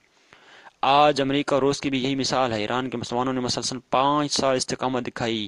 ان دونوں طاغوتی طاقتوں نے ان کے خلاف ہر قسم کے حربے استعمال کیے، لیکن امریکہ کو بھی آخر کار شکست تسلیم کرنا پڑی اور روس کو بھی۔ اسی افغانستان کے اندر مجاہدین نے مسلسل تکالیف برداشت کی، 1 ملین سے زیادہ افراد کا نذرانہ پیش کیا۔ آخر کار روس کو ذلت کے ساتھ افغانستان اسلامی سے نکلنا پڑا۔ میں عرض کروں گا کہ اس وقت افغانستان کا مسئلہ حساس مراحل میں پہنچ گیا ہے۔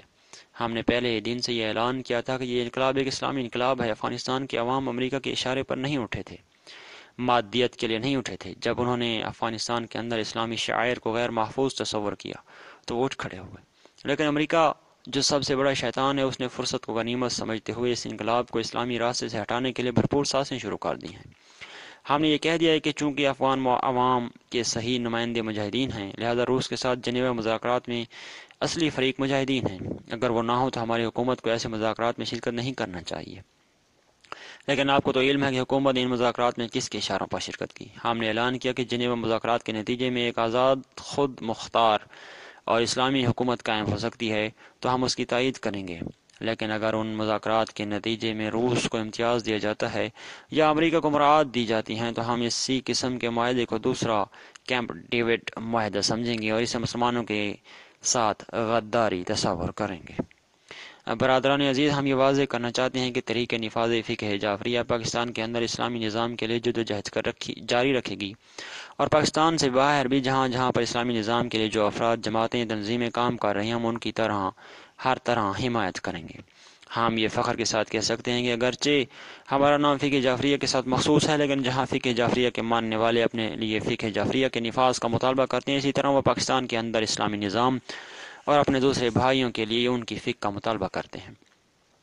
تحریک نفاذ فقہ جعفریہ اتحاد بین المسلمین کو نظریہ سمجھ کر اس کے لیے ہر قسم کی جدوجہد کر رہی ہے، اور اس کی بہترین دلیل ہمارے اجتماعات ہیں کہ ہمارے اجتماعات میں جب کوئی نعرہ لگتا ہے تو اتحاد بین المسلمین کی روح کو مد نظر رکھ کر لگایا جاتا ہے۔ تحریک نفاذ فقہ جعفریہ کو یہ فخر حاصل ہے کہ وہ نہ تو امریکہ کے ساتھ مربوط ہے اور نہ ہی روس کے ساتھ مربوط ہے، اور نہ اور دونوں کو اسلام و مسلمانوں کا دشمن سمجھتے ہیں۔ اور یہ تحریک نفاذ فقہ جعفریہ کا امتیازی نشان ہے کہ اس کے جلسوں میں مرد آباد امریکہ، مرد آباد روسیہ اور مرد آباد اسرائیل کے نعرے لگائے جاتے ہیں۔ ہمیں اس میں کوئی آر نہیں ہے۔ ہم یہ واضح کرنا چاہتے ہیں کہ ہم اتحاد بین المسلمین کے نظریے کو سمجھتے ہیں، لیکن اپنے شیعی تشخص کو برقرار رکھتے ہوئے اور ہمارے بھائی سنی رہتے ہوئے دونوں اتحاد بین المسلمین کے لیے کوشش کریں۔ جس طرح ہم یہ توقع نہیں رکھتے کہ سنی بھائی اپنے مخصوص مذہبی مراسم سے دستبردار ہو جائیں، اس طرح وہ ہم سے بھی یہ توقع نہ رکھیں کہ ہم اپنے مخصوص مذہبی مراسم کو اتحاد بین المسلمین کی خاطر چھوڑ دیں گے۔ نہیں، ہم ہاتھ باندھ کر نماز نہیں پڑھیں گے، اہل سنت کے ساتھ ایک صف میں نماز پڑھیں گے، لیکن ہاتھ کھول کر اور اپنے سامنے خاک شفا کی سجدہ گاہ رکھ کر نماز پڑھیں گے۔ ہم اتحاد بین المسلمین کے لیے کوشاں ہیں، لیکن جب بھی حملے کا وقت ہوگا، جب بھی ہمیں موقع ملے گا، مورچے میں ہم حسین مظلوم کا ماتم کرتے ہوئے یا حسین کہتے ہوئے دشمنان اسلام پر حملہ آور ہوں گے۔ ہم عزاداری سید الشہداء علیہ الصلوۃ والسلام کو عبادت سمجھتے ہیں۔ ہم عزاداری کو شاعر اللہ اور افضل قربات سمجھتے ہیں۔ جس طرح ایک مچھلی پانی کے بغیر نہیں رہ سکتی، جس طرح ایک انسان ہوا کے بغیر زندہ نہیں رہ سکتا، ہم عزاداری سید الشہداء علیہ الصلوۃ والسلام کے بغیر زندہ نہیں رہ سکتے۔ ہم ائمہ اطہار علیہ الصلوۃ والسلام کی تعلیمات کے مطابق زندگی گزارتے ہیں۔ ہم جس طرح امریکہ کی مخالفت کرتے ہیں، اسی طرح امریکہ نواز اور روس نواز حکومت کی بھی مخالفت کریں گے۔ وہ لوگ جو امریکہ اور روس کے اشاروں پر پاکستانی عزیز کے اندر مسلمانوں کو آپس میں لڑانا چاہتے ہیں، ہم ان کے چہروں سے نقاب ہٹا کر ان کی حقیقت کو لوگوں کے سامنے پیش کریں گے۔ ہم سوال کرتے ہیں کہ آل سعود ان دنوں پاکستان میں وفود بھیج کر ریال تقسیم کر کے شہروں اور دیہاتوں میں تقدس حرمین کانفرنس کے ذریعے مسلمانوں کے درمیان کیوں نفرتوں کا بیج بو رہے ہیں؟ مسلمانوں پر کفر کے فتوے لگائے جا رہے ہیں۔ ہم ان سے پوچھتے ہیں کہ ان کانفرنسوں سے ان کا مقصد کیا ہے؟ ان کا مقصد کیا یہ نہیں ہے کہ لوگوں کی توجہ کو فلسطین مظلوم کے مسلمانوں سے ہٹائے؟ اگر تمہارا مقصد تقدس حرمین ہے تو قدس اور مسجد اقصی بھی مسلمانوں کا پہلا قبلہ ہے۔ قدس کے لیے آج تک تم نے کہاں کانفرنس کی؟ کہاں اسرائیلیوں کے خلاف آواز بلند کی؟ کیا تمہارا مقصد اسرائیل کا دفاع اور فلسطینیوں کے خون کو ضائع کرنا اور مسلمانوں کی توجہ ان سے ہٹانا نہیں؟ اس وقت جب کہ افغانستان کا مسئلہ حساس مراحل میں داخل ہو گیا ہے اور امریکہ شیطانیت میں لگ گیا ہے کہ کسی طریقے سے بھی افغانستان کے اندر ایک صحیح اسلامی حکومت نہ آنے پائے، کیا ان دنوں میں ایسی کانفرنسیں کرنا امریکہ کی مدد کرنا نہیں ہے؟ افغانستان کے مسئلے میں مسلمانوں کی توجہ اس سے ہٹانا امریکی مفادات کا تحفظ کرنا ہے۔ ہم سوال کرتے ہیں کہ تقدس حرمین یہی ہے کہ جب مسلمان مرد آباد امریکہ، مرد آباد روس، مرد آباد اسرائیل اور اللہ اکبر کا نعرہ لگائیں، قرآن کے واضح حکم وَأَذَانٌ مِّنَ اللَّهِ وَرَسُولِهِ إِلَى النَّاسِ يَوْمَ الْحَجِّ الْأَكْبَرِ أَنَّ اللَّهَ بَرِيٌّ مِّنَ الْمُشْرِكِينَ وَرَسُولُهُ پر عمل کریں، یہ اعلان خدا اور رسول کی طرف سے ہے۔ یہ آیت شریفہ جو مسلمانوں کے لیے حج کے موقع پر مشرکین سے برات کو واجب قرار دیتی ہے، جب مسلمان اس آیت پر عمل کر کے جلوس نکالتے ہیں تو کیا تقدس حرمین کا مقصد یہ ہے کہ ان پر گولیاں چلا کر ایک دن میں چند گھنٹوں میں سینکڑوں بے گناہ حاجیوں کا قتل عام کیا جائے؟ ہم یہ سمجھتے ہیں کہ تمہاری ان کانفرنسوں کا مقصد اس عظیم گناہ کبیرہ پر پردہ ڈالنا ہے اور آل سعود کی، امریکہ نواز اور CIA کی اعلی کار حکومت کی حرمین شریفین پر ناجائز اجارہ داری کو مضبوط کرنا ہے۔ سن لو اے سعودیوں اور سعودیوں کی طرف سے آئے ہوئے ملاؤں، سن لو، آج کا مسلمان سمجھ گیا ہے کہ مکہ اور مدینہ سارے مسلمانوں سے مربوط ہے اور ایک خاندان جس کا واسطہ و ربط امریکہ کے ساتھ سب پر واضح ہے، اب مسلمان اس سے زیادہ آل سعود کی حرمین شریفین پر اجارہ داری کو قبول نہیں کریں گے۔ برادران عزیز، ہمیں اس بات پر بڑی خوشی ہے کہ آج کا مسلمان بیدار ہو گیا ہے اور مسلمانوں میں حرکت آ گئی ہے۔ وہ متوجہ ہو گئے ہیں کہ ہمارا مرکز صرف اور صرف اسلام ہے۔ ہم اتحاد بین المسلمین قائم کر کے امریکی یا روسی ایجنٹوں کو اپنی صفوں سے نکال کر اپنے ممالک میں اسلامی نظام قائم کرنا چاہیے۔ آج پاکستان کے اندر ہم دیکھتے ہیں کہ عوام کا کوئی قصور نہیں، وہ تو اسلام چاہتے ہیں، لیکن ان بدبخت حکمرانوں نے اسلام کو اتنا بدنام کر دیا ہے کہ آج کے جوان کے ساتھ جب ہم اسلام کے حوالے سے بات کرتے ہیں تو ہمیں کہتا ہے کہ وہ اسلام جو ان حکمرانوں نے پیش کیا ہے، آپ بھی اسی کی تبلیغ کرتے ہیں، تو پھر خدا حافظ۔